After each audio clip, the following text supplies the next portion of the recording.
함께 보실 하나님 말씀은 누가복음 5장을 보겠습니다. 누가복음 5장 1절에서 11절 말씀,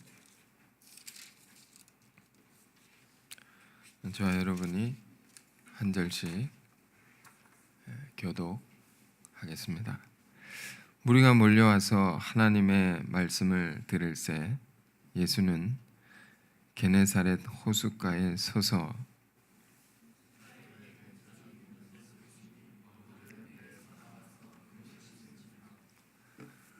예수께서 한 배에 오르시니 그 배는 시몬의 배라. 육지에서 조금 떼기를 청하시고 앉으사 배에서 무리를 가르치시더니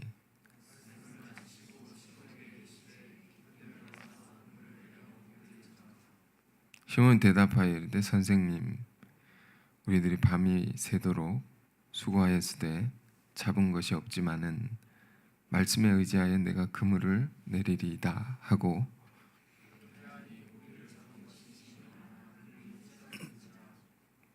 이에 다른 배에 있는 동무들에게 손짓하여 와서 도와달라 하니 그들이 와서 두 배의 채움에 잠기게 되었더라.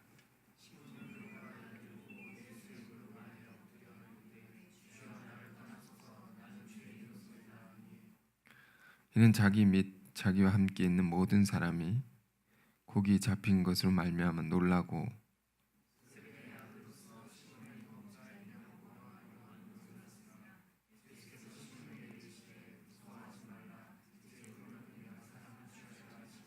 그들이 배들을 육지에 대고 모든 것을 버려두고 예수를 따르니라.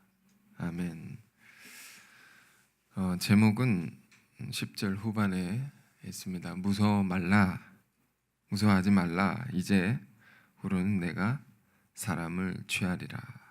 아멘. 어부를 제자로 삼으시는 그런 장면이죠. 여러분 연휴 잘 보내셨습니까? 이제 신정도 지나고 구정도 지났습니다. 이제 뭘 해야 될까요? 이제 정말로 새로운 일을 우리가 도모하고 힘차게 출발하는 때인 것이죠. 이미 출발했지만 모든 것을 새롭게 힘있게 해 나가야 할 때에 우리가 와 있습니다. 겨울도 지나고 이제 봄이 가까웠는데 봄은 어떤 계절입니까? 만물이 소생하는 계절입니다. 식물들도 지각을 뚫고 파릇파릇 새싹이 돋아나고 얼어붙은 것들이 녹아지고 움츠러든 것들이 활개를 치는 에너지가 매우 넘쳐나기 시작하는 때죠. 그게 봄입니다. 그러므로 우리 삶도 모든 면에서 부지런해지길 원하는 것이고 새로운 일들에 도전하기를 주저하지 않기를 바랍니다. 이제 기지개를 쫙 펴시고 막 도전해야 됩니다. 지혜의 책이라고 하는 전도서, 제가 좋아하는 구절 중에 전도서 11장 4절에 이런 말씀이 있습니다. 풍세를 살펴보는 자는 파종하지 못할 것이요 구름만 바라보는 자는 거두지 못하리라. 이게 무슨 말씀일까요? 전도서는 지혜의 책이죠. 잠언서와 더불어서 무슨 지혜를 가리킵니까? 사람이 안 될 것만 생각하고 아무것도 시도하지 않는 자는 아무것도 얻을 수 없다, 이런 말입니다. 바람이 불까 비가 올까 걱정 근심하다가 때를 놓쳐서 아무것도 얻지 못하는 그런 인생이 되지 말라는 겁니다. 우리 인생을 일생이라고 했는데 한 번뿐인 삶이죠. 그 삶에 실패나 손해 볼 거 이런 걸 자꾸 두려워하면서 아무것도 하지 않는, 그래서 아무것도 남기지 못하는 인생이 되지 말고 그런 걸 두려워 말고 믿음으로, 믿는 자들이니까요, 우리는 믿음으로 담대하게 도전하라. 새로운 일들에 자꾸 타성해졌지 말고 일상성에 빠지지 말고 도전을 해서 새로운 것을 경험하고 많은 것을 얻을 수 있는, 그것이 믿는 자들의 삶이라는 겁니다. 그럼 이제 그렇게 사시기 바랍니다. 그런 때니까 지금 막 무겁고 힘든 얘기를 하는 게 아닙니다. 이제 가벼워지고 뭐든지 이렇게 운신의 폭을 넓혀서 우리 삶의 반경을 넓혀서 많은 하나님이 명하시는 많은 일들을 우리가 해 나가야 할 때인 것입니다. 그래서 오늘 누가복음 5장의 말씀을 다시 가지고 나왔습니다. 우리가 참 많이 묵상하고 나누었던 말씀인데 이러한 때에 다시 우리가 이걸 묵상하고 붙들고 살기를 원합니다. 예수님께서 어부들, 그러니까 진짜 어부죠. 어부들을 예수님의 제자로 부르시는 그런 장면이 기록되어 있습니다. 누가복음인데 복음서 4가지 중에 다른 복음서에는 제자들을 부르신 장면을 조금 다르게 기록해 놓았죠. 마태복음 4장을 보면 어떻게 되어 있습니까? 거긴 예수께서 제자들에게 나를 따라오너라, 내가 너희를 사람을 낚는 어부가 되게 하리라, 이렇게 부르셨습니다. 부르실 때 제자들이 곧 배와 그물을 버려두고 배와 부친을 버려두고 예수를 따르니라. 그 마태복음은 제자의 부르심의 그 기록을 남길 때 무엇을 초점에 두고 남겼는가? 제자들이 버려두고 따랐다. 자꾸 우리가 쥐고 있는 게 있으니까 버려둠에 초점을 두었습니다.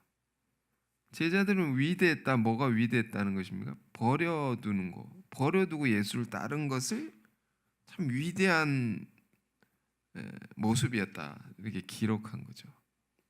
그들이 사랑하는 것. 정말 어부들에게 배와 그물이라는 것은 생존의 수단입니다. 그게 없으면 굶어 죽는 거죠.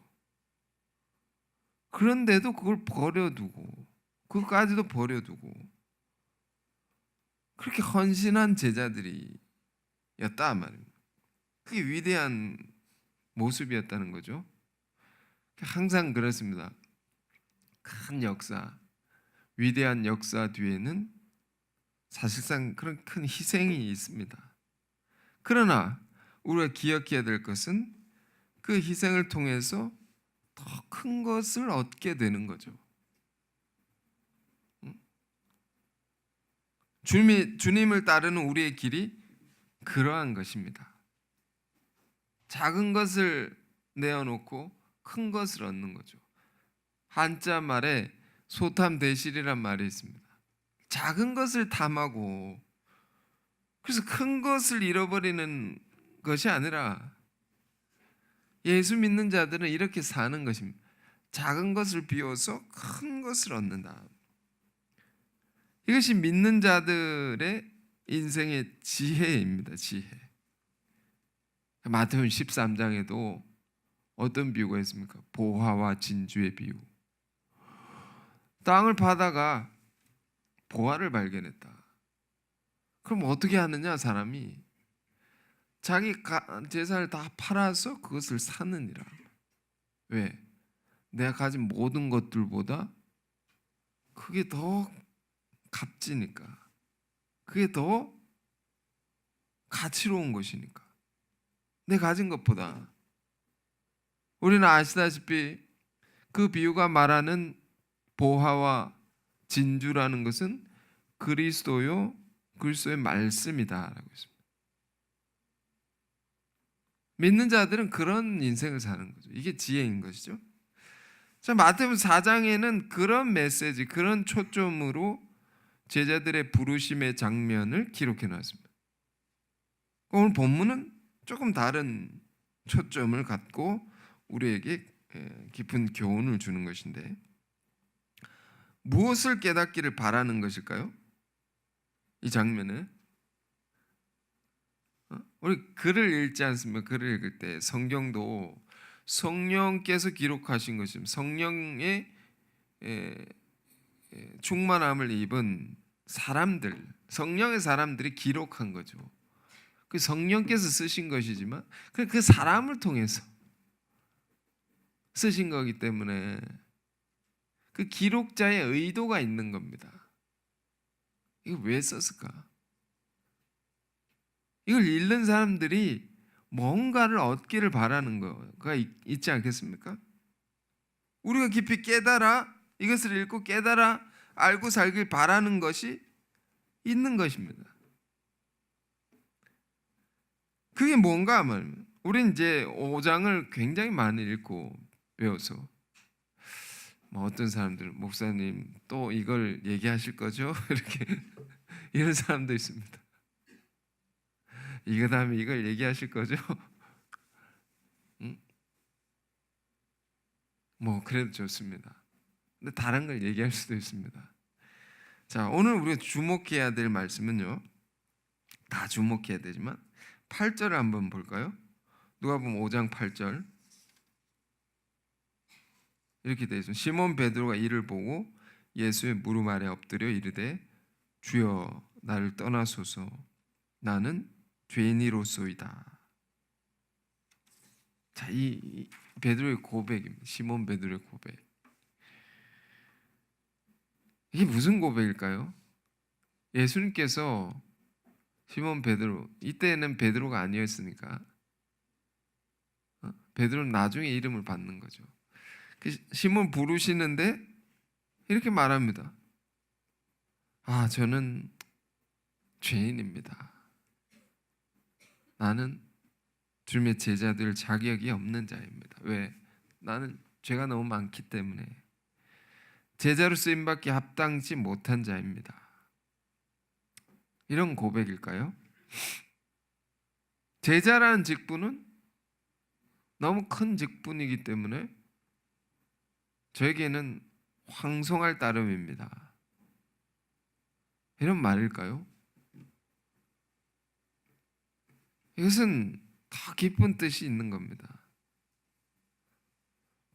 시몬 베드로가 스스로가 깊은 죄인인 것을 깨달았다는 거죠. 우리가 예수를 믿으면 당연히 난 죄인이기 때문에 예수가 필요하고 죄인이기 때문에 주님의 죄사함의 능력, 보혈의 은혜가 필요하고 이걸 당연히 생각하지 않습니까? 그런 것일까요? 그런 게 아닙니다. 이 시몬은 어떤 면에서 자기가 깊은 죄인이라는 걸 깨달았을까요?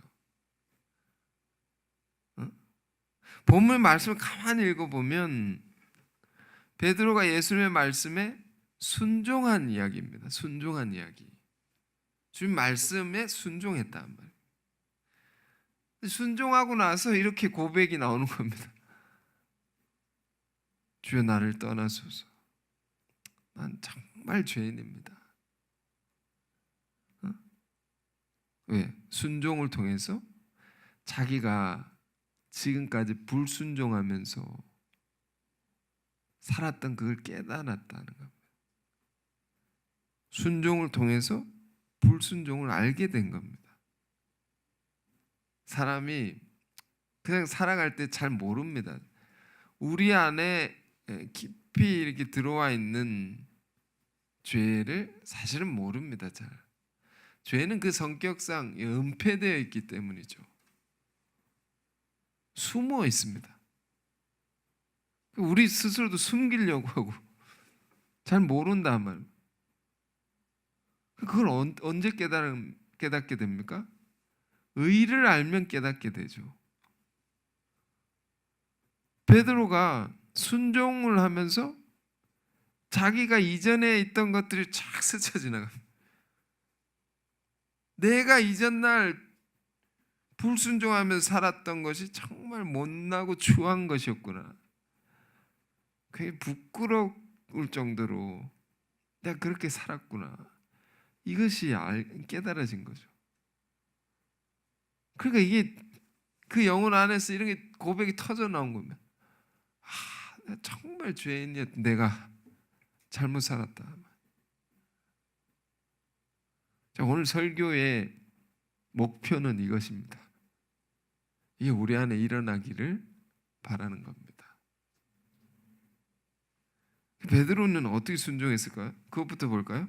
5장 4절 다시 본문 보시면 4절에서 6절 말씀 마치시고 시몬에게 이르시되 깊은 데로 가서 그물을 내려 고기를 잡으라. 시몬이 대답하여 이르되 선생님 우리들이 밤이 새도록 수고하였으되 잡은 것이 없지만은 말씀에 의지하여 내가 그물을 내리다 하고 그렇게 하니 고기를 잡은 것이 힘이 많아 그물이 찢어진지라. 자, 다시 생각해 봐야 됩니다. 이 안에 우리 삶이 그 열매가 없고 결실이 없고 여기서 빈 그물이죠. 어부에게 있어서. 그 이유가 이 안에 다 있는 것입니다. 또 반대로 이 안에 우리 삶이 어떻게 풍요로운 결실을 얻을 수 있는가? 그 이유도 그 길도 다 있기 때문에 이 안에 이 말씀 속에 그 말씀이요 우리 삶의 길이요 등불이고 빛인 겁니다. 우리가 진지한 물음을 갖고 말씀을 대하면 깊은 해답을 주는 겁니다. 이 안에 다 있는 겁니다. 사실은 왜 빈 그물이었느냐 말입니다. 선생님 우리들이 밤이 새도록 수고했을 때 잡은 것이 없지만은 이 말 속에는요 우리가 안 되는 것은 우리가 열매 맺지 못하는 것은 우리가 풍요롭지 못하는 것은 늘 안 되는 자기 방식대로만 살기 때문에 그걸 고집하고 있습니다. 그 안에 갇혀 있습니다. 자기 반경 안에 자기 생각 안에 그 안에서만 행동하기 때문입니다. 사람이 그런 자기 틀을 깨기가 참 어려운 것이죠. 왜? 지금까지 그렇게 살아왔기 때문에 살아보니 그렇더라. 이런 자기 경험 경험이란 건 좋은 것이로되 그러나 또 한편으로는 골치 아픈 겁니다. 자기 경험이 옳다는 것이기 때문에 새로운 것에 도전하는 것을 가로막을 수가 있습니다. 그것이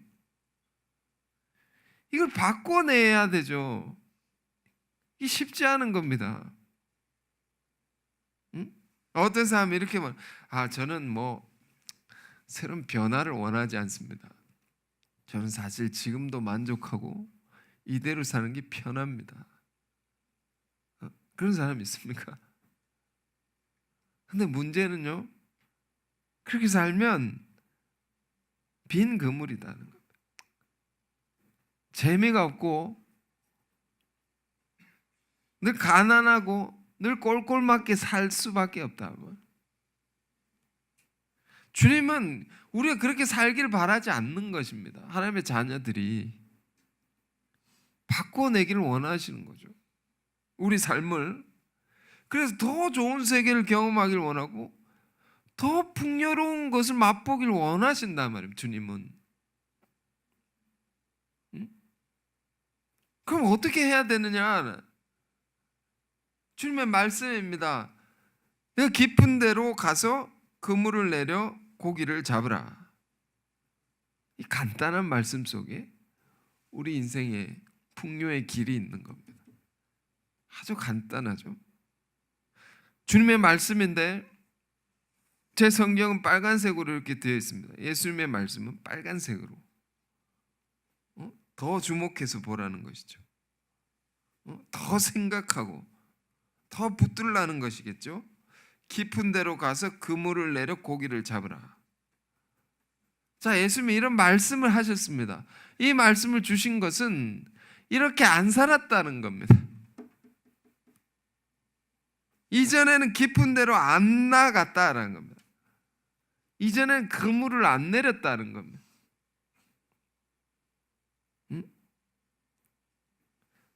이게 뭡니까? 주님의 말씀에 대한 불순종입니다. 불순종. 그러니까 열매 없는 삶을 가만히 들여다보면 이런 문제가 자신도 모르게 깊이 들어와 있다. 이게 은폐되어서 이게 있는 겁니다. 지독한 불순종이. 나가라. 깊은 데로 나가야 됩니다. 나가라. 안 나가는 겁니다. 움직여라. 안 움직인 겁니다. 거기 가보라. 안 가보는 겁니다. 우리는. 그물을 내리라. 안 내리는 겁니다. 자꾸 자기 안에만 머물러 있죠. 인간 안에 자신을 보존하려는 욕구가 있습니다. 지키려는. 그건 참 소중한 것이로되 그것으로 그게 다가 아니라는 거죠. 깊은 데로 가서 그물을 내려 고기를 잡으라. 그러니까 이 말씀은 우리 각자의 삶의 모습이 다양하기 때문에 그런 진리는 하나죠. 이 말씀 자기 삶에 깊이 적용해 봐야 됩니다. 자꾸 우리는 내 것을 보존하기만 하려고 하고 이걸 확장하려는 노력을 안 한다는 겁니다. 넘어가야 되는데, 뻗어나가야 되는데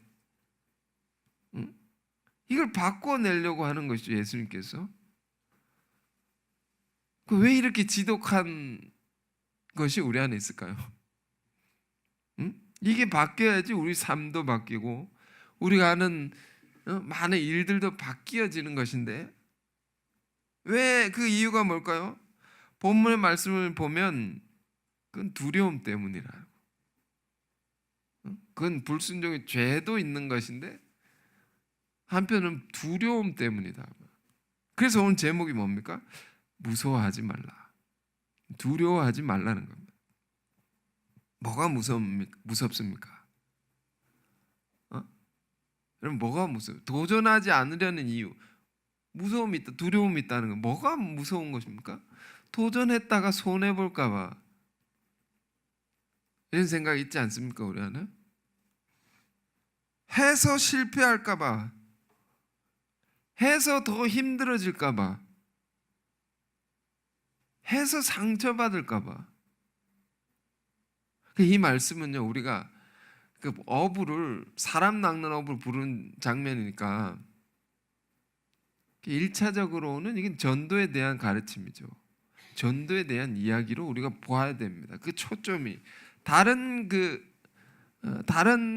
면에서 우리가 적용할 수 있지만 전도, 새로운 생명의 역사, 교회의 사명은 영혼을 구원하는 사명이 제일 큰 겁니다. 그걸 생각하고 우리 이 말씀을 먼저 봐야 되는 거죠. 오늘 이제 기도하신 분께서 우리 가족 친지 믿지 않는 사람들에게 다 복음을 전하게 하소서. 나가야 되죠. 그에게 말을 걸어야 되죠. 깊은 데로 가서 그물을 내려라고. 이 그물은 우리가 예수님의 말씀을 가만히 보니 말씀입니다. 복음입니다.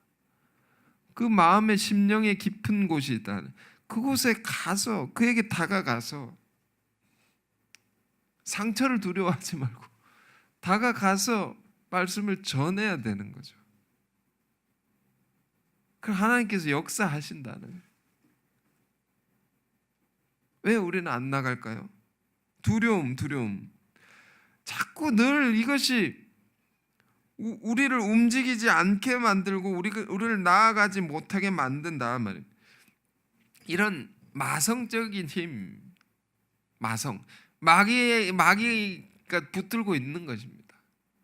우리의 입을 붙들고 우리의 몸을 붙들고 마음을, 심령을 자꾸 움츠러들게 만들고 이게 사로잡혀 있는 거죠. 이런 걸 깨치고 나와야 됩니다. 우리가. 왜? 우리 믿는 자들 안에는 이미 큰 권세가 있는 겁니다. 하나님의 아들의, 그 이름을 믿는 자들에게는 하나님의 자녀가 되는 권세를 주셨으니, 예수를 믿는 자 안에는 하나님의 아들, 신의 아들입니다. 신의 아들, 딸들. 뭐가 두려운 것이 있습니까? 다 할 수 있고 다 이룰 수 있고 다 이길 수 있는 것이, 이런 권세가 이미 들어와 있는 것이죠. 이 권세로 세계와 역사를 바꿔낼 수 있는 힘이, 큰 힘이 이렇게 들어와 있는 것입니다. 항상 느끼는 것은 하나님께서는 우리를 부르실 때 많은 능력과 권세를 막 부어주셨단 말이에요. 그런데 그것을 드러내지 못하는 것은 우리의 문제인데, 그건 다 믿음의 문제죠. 믿음.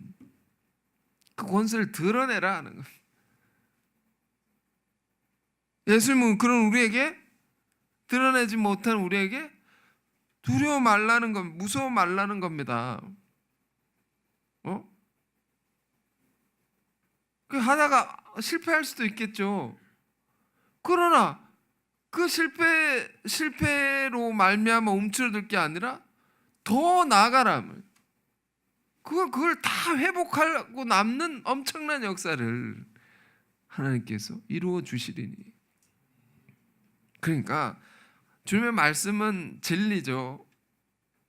그 말씀대로 순종해 보면 결코 실패하지 않는다. 왜? 지금 베드로 안에 있는, 시몬 안에 있는 경험입니다. 경험. 이걸 체험한 겁니다. 지금 주님 말씀대로 내 방식대로 했는데 안 됐는데, 말씀대로 해보니까 깊은 데로 갔단 말입니다. 가서 금을 내렸더니 그렇게 되었다라는 거죠. 참 이게 이상합니다. 이 기록을 읽을 때마다 이상합니다. 뭐가 이상하냐면, 지금 어부들을 부르시는데 누가 부릅니까? 어부들을 지도하는데 누가 지도합니까? 목수의 아들이 지도합니다. 예수님은 목수의 아들입니다.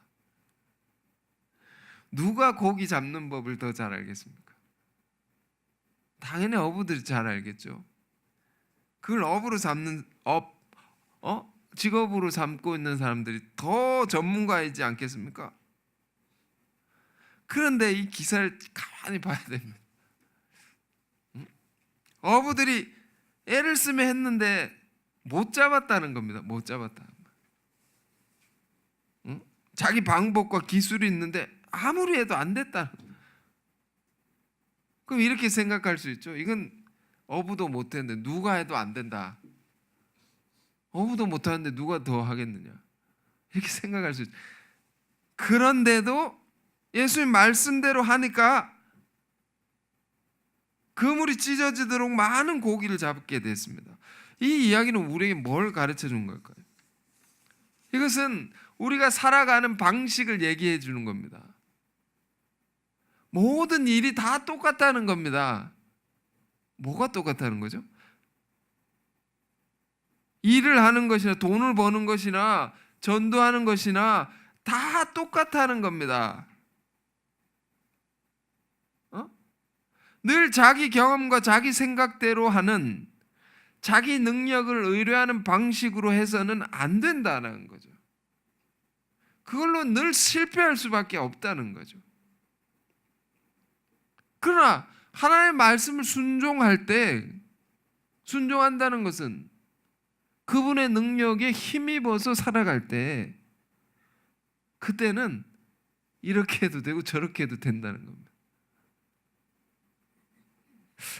저는 이 말씀 보면서 이걸 깨닫고 너무 기뻐가지고 이게 이런 거구나.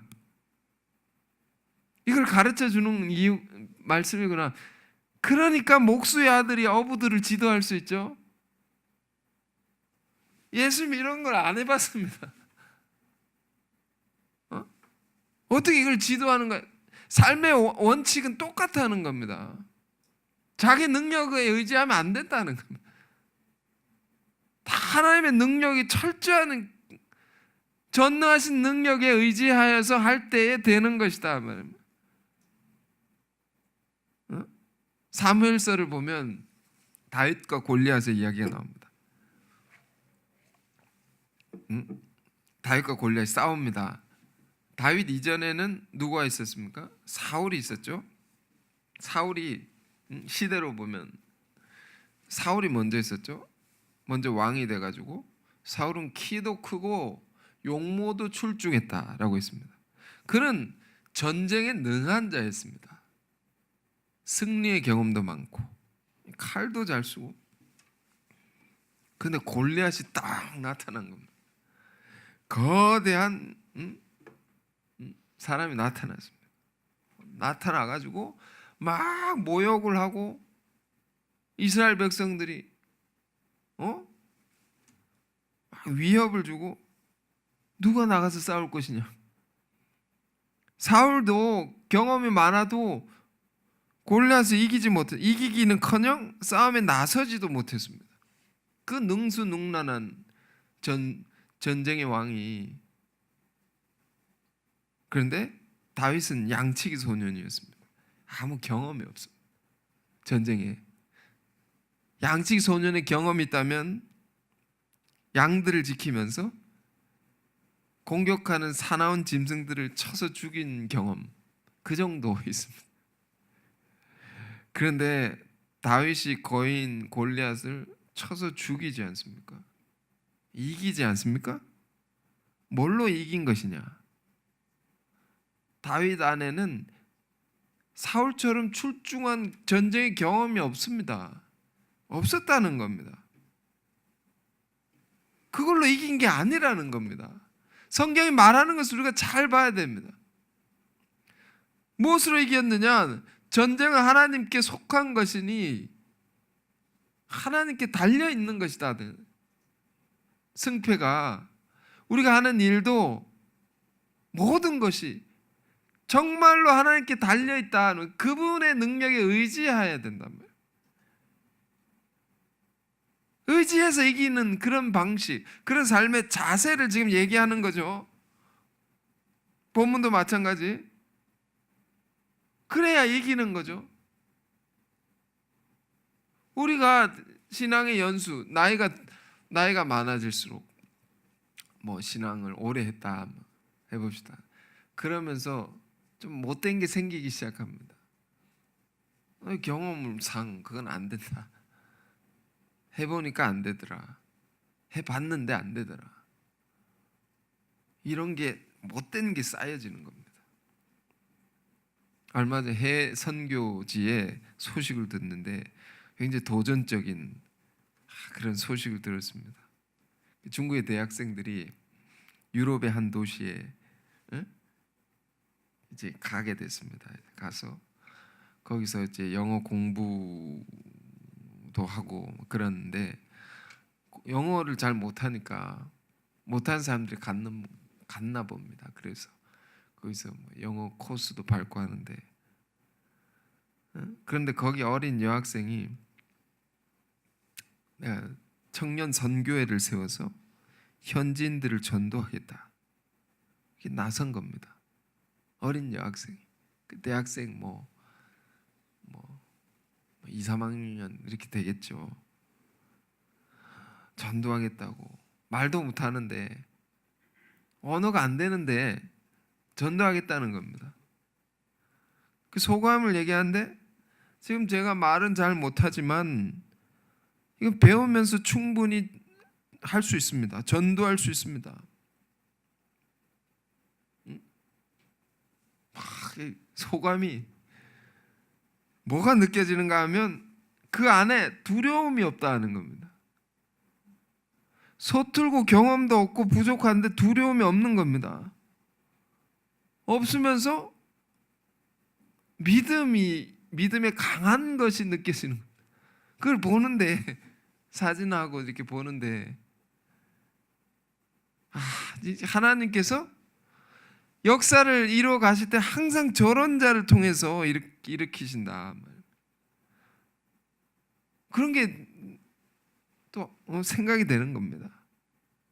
저런 자, 경험이 없어도 뭔가 부족해도 하나님의 능력을 정말로 의뢰하는 자, 그 믿음으로 일하는 자, 세일을 도모하는 자, 그를 통해 일하신다는 겁니다. 우리가 무엇을 깨달아야 되는 것입니까? 우리 삶의 열매, 풍요로운 세계는 결코 자기 경험만으로 이루어진 게 아니다. 자기 경험으로 이룰 수 있는 세계가 있겠죠. 전혀 없는 것은 아닙니다. 그럼 그거는 제한적이고 작은 것이고 새로움이 없고, 그러나 하나님을 의뢰하는 자, 정말로 믿고 사는 자는, 그 말씀에 순종하여 도전하는 자는 하나님께서 그걸 통해서 크게 일하실 수 있다. 본문의 이야기는 이걸 가르쳐 주는 겁니다.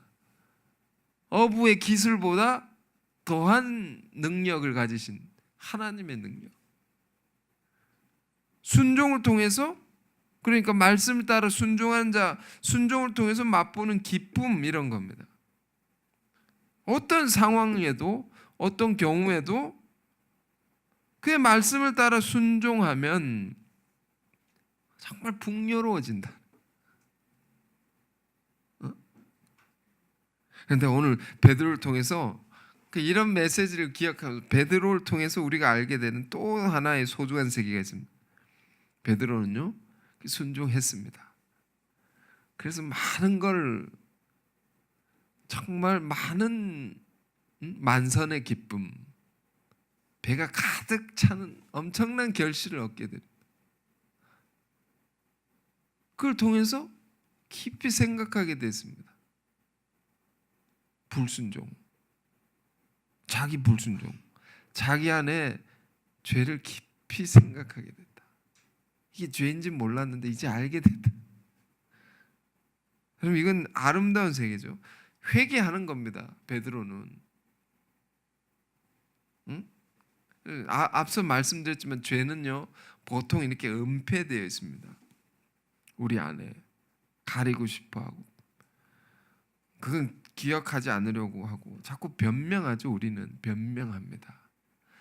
그럴 만한 상황이 있어서 그랬습니다. 합리화합니다. 내가 그렇게 할 수밖에 없었습니다. 더 중요한 것은 뭡니까? 탓을 합니다. 그 사람이 그래서 그랬습니다. 상황이 그래서 그랬습니다.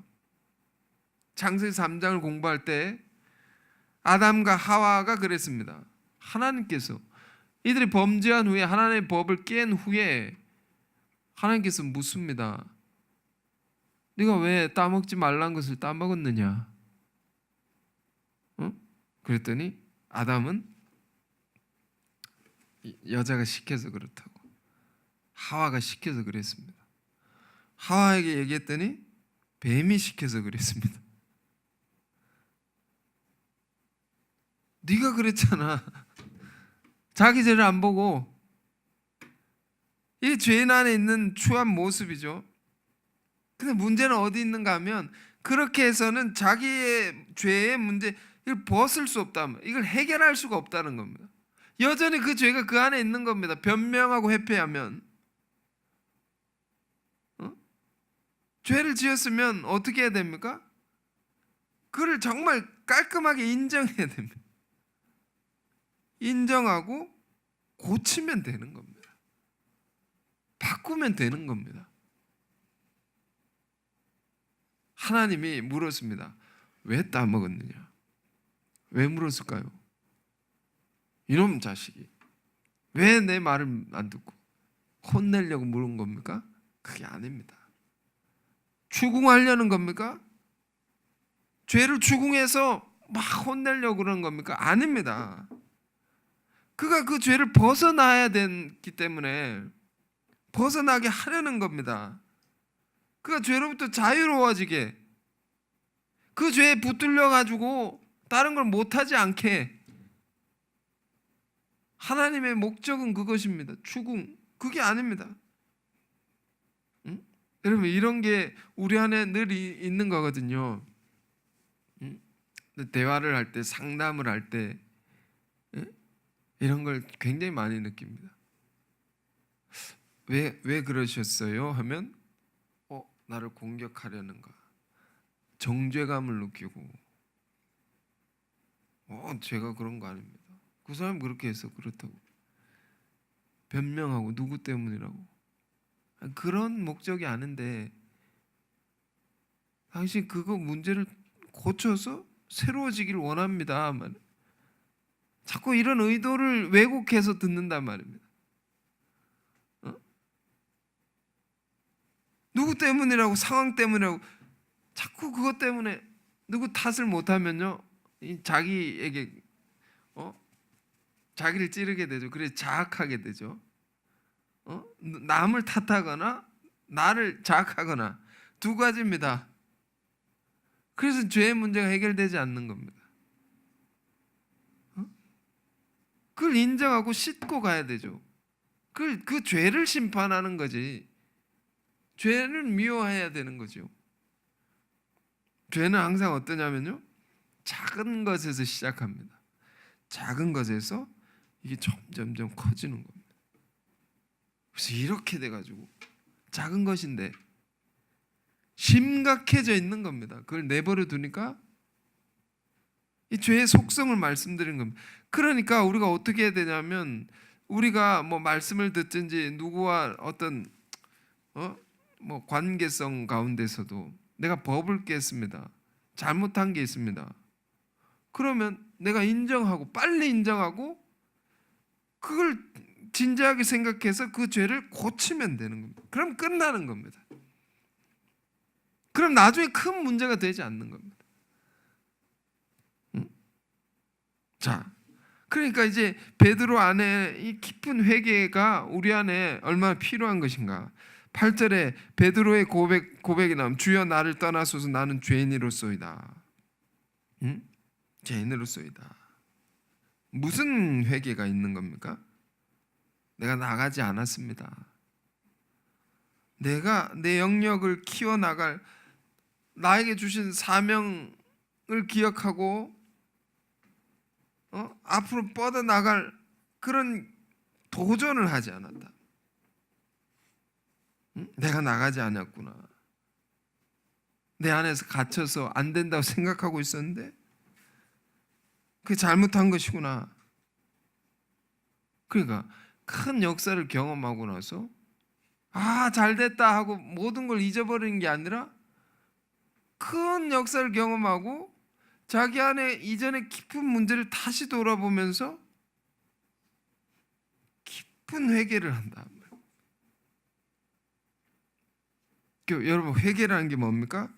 헬라어로는 메타노이아, 이제 가는 길을 돌이키는 것이라고 했습니다. 방향을 바꾸는 겁니다. 이전에 살던 그런 것대로 살지 않고 다르게 사는 겁니다. 잘못을 깨닫는 것에서 더 나아가는 겁니다. 삶이 전환되는 것이죠. 말씀을 따라 행하는 순종이 따라오는 것이죠. 진정한 회개는 그런 것입니다.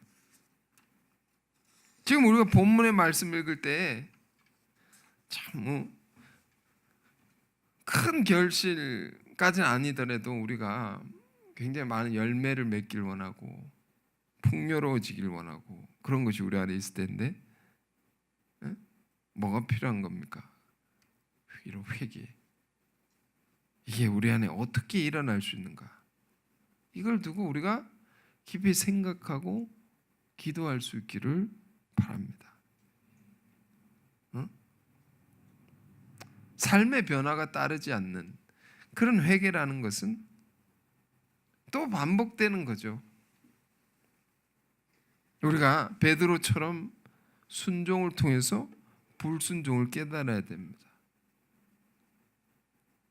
우리 해외 선교지 갔다 온 사람들 만나면 갔다 왔다고 이렇게 보고를 하고 그런 간증회를 하고 막 그런 걸 하지 않습니까? 우리 교회는 갔다 온 사람들 만나보면 꼭 이런 겁니다.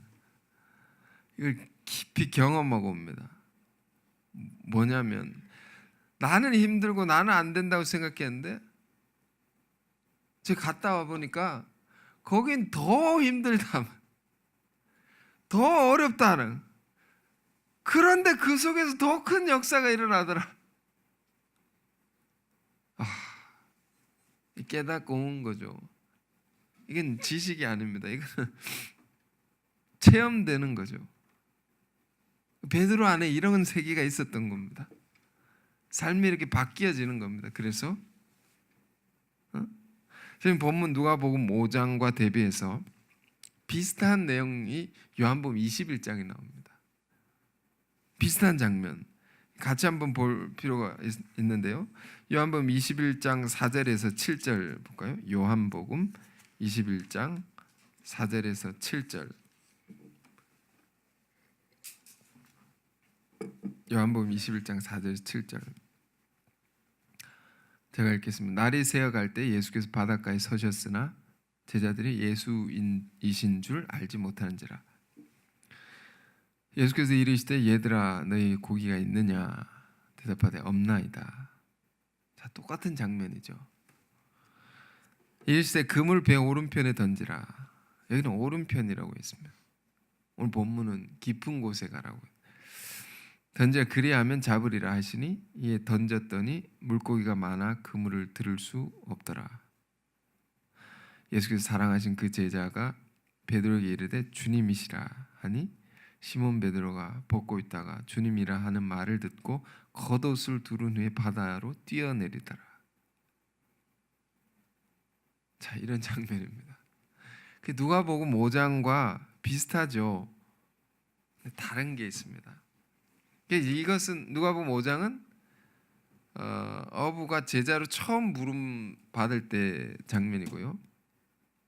21장은 예수님께서 십자가에 돌아가시고 부활하신 후에 제자들에게 다시 나타나셔서 그런 장면이죠. 예수께서 보니까 예수께서 제자들과 함께 계시는데 모르고 있습니다. 옆에 계신데 모르는 겁니다. 그러다 어쩌다가 말씀대로 해봤는데 많은 물고기를 잡았습니다. 그리고는 예수님을 발견했습니다. 그때서야 발견했다. 그리고 벗고 있던 옷을 챙겨 입고 베드로가 바다로 다이빙을 했습니다. 이게 무슨 상황입니까? 바다로 뛰어내려서 베드로가 어떻게 되었을까요? 아무 설명이 없습니다. 뭘 얘기해 주는 걸까요? 이제 성경을 보면요, 깊은 그들 안에 신앙의 깊은 경험을 그걸 이렇게 기록해 놓은 것이죠. 그런 체험의 깊은 세계가 이렇게 기록되어 있는 겁니다. 베드로의 삶이 그러니까 부활하신 주님이 계신데도 못 알아봤다는 것은 그 시력이 뭐 그랬던 것이 아니고 그가 죽은 자도 살리시는 주님의 능력을 의뢰하지 않고 살았다. 주님을 의뢰하지 않고 살았다는 겁니다. 그 삶이 믿음 없이 살았다는 겁니다. 그러니까 여전히 또 다시 빈 그물의 삶을 살 수밖에 없었다는. 그러나 다시금 말씀을 듣고는 그 말씀대로 해봤다는 것이죠. 아마 이 시점에는 주님께서 주신 말씀들이 생각이 나지 않았을까? 그게 떠오르지 않았을까? 아, 그래 이렇게 했었지. 그래서 해봤더니 큰 결실을 얻고 베드로 안에 또 깨달음이 왔습니다. 그렇지, 주님 말씀대로 하면 되는 것이었지, 정말로 되는 것이지, 이게 체험된 진리라는 겁니다. 말씀대로 순종할 때 안 되는 게 없는 것이었지, 놀라운 결실을 얻는 것이었지. 아, 그랬지, 내가 이걸 놓치고 살았구나. 다시 깨달음이 왔다는 겁니다. 그리고 나서 행동이 뭡니까? 오늘 본문에는 나는 죄인으로소이다 이렇게 말했는데, 오늘 요한복음 21장에는 갑자기 옷을 갖춰 입고 다이빙을 하는 거예요. 바다에 푹. 이것은요, 뭘 얘기해 주는 것입니까? 그의 삶이 완전히 바뀌어졌다는 겁니다. 베드로가 완전히 달라진 것입니다. 우리 앞서 말씀드리기로 회개는 삶의 전환이라고 했습니다.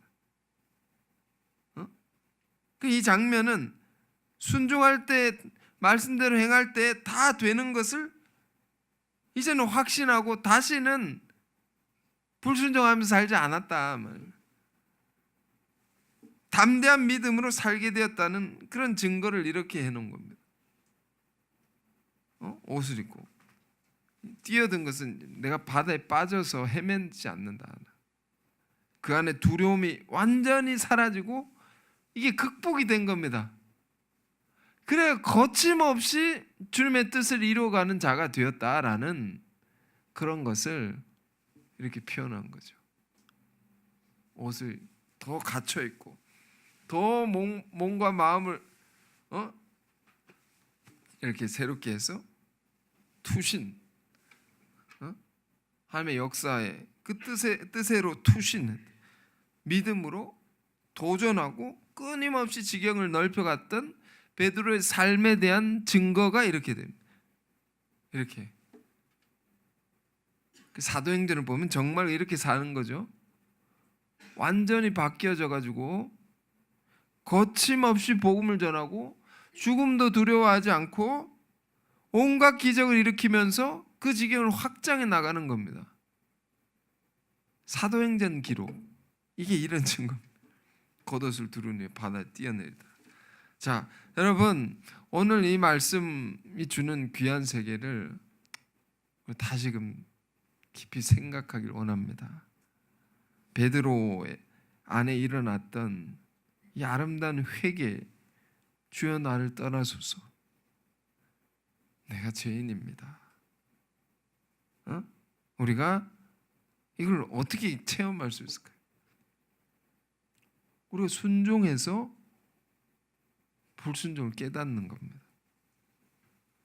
지난 날에 내가 잘못 살았구나, 이걸 넘어서서 우리 삶이 바뀌어져 가지고 두려움이 사라지고 믿음으로 담대히 지경을 넓혀 나갈 수 있는 그런 우리가 되기를 바랍니다. 그래서 주님은 오늘 우리에게 말씀하시는 겁니다. 무서워하지 말라, 두려워하지 말라, 실패를 두려워하지 말라, 상처받을 걸 두려워하지 말라. 이제 후로는 네가 사람을 취하리라, 많은 사람을 구원하리라, 많은 사람을 이끌리라. 아멘. 그런 주님 말씀 기억하고, 또 우리가 이 다가온 이 새로운 봄의 계절에 모든 것을 힘있게 도전하면서 사는 모두가 되길 바랍니다. 자, 함께 주신 말씀을 묵상하면서 기도하겠습니다. 주님, 우리 안에 시몬 베드로가 경험했던 것과 같이 순종을 통해 불순종을 깨닫는 그런 체험을 하게 하옵소서. 깊은 데로 가서 그물을 내려 고기를 잡으라 하신 말씀에 순종해서 우리 삶이 풍성한 삶을 살게 하여 주옵소서. 함께 기도하겠습니다. 은혜로우신 주님, 우리 안에 내 생각대로 내 방식대로 살아서 또 열매 없이 빈궁하게 사는 그런 모습이 없었습니까? 우리가 진정 내 경험과 지혜를 의지하지 않게 하시고 전능하신 주님의 능력을 의뢰하게 하여 주옵소서. 주의 말씀을 쫓아 그 말씀대로 순종하게 하옵소서.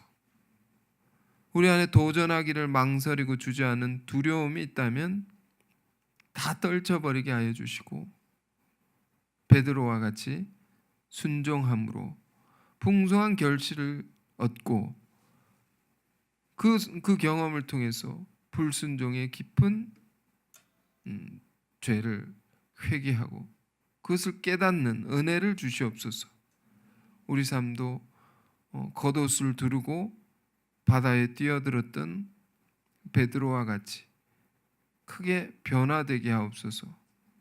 이제는 뒤로 물러나 침륜에 빠질 것이 아니요 담대히 믿음으로 주의 뜻을 크게 펼쳐나가는 우리 삶이 되게 하옵소서. 이제 새로운 영혼들이 넘쳐나는 봄의 계절이 왔습니다. 우리에게 주신 큰 권세와 능력을 우리가 의심치 말고 믿음으로 말씀대로 행하여서 우리가 무엇을 하든지 많은 영혼 구원하고 하나님께 큰 영광을 돌려드리는 우리들의 삶이 다 되게 하여 주옵소서. 예수 그리스도 이름으로 기도했습니다. 아멘.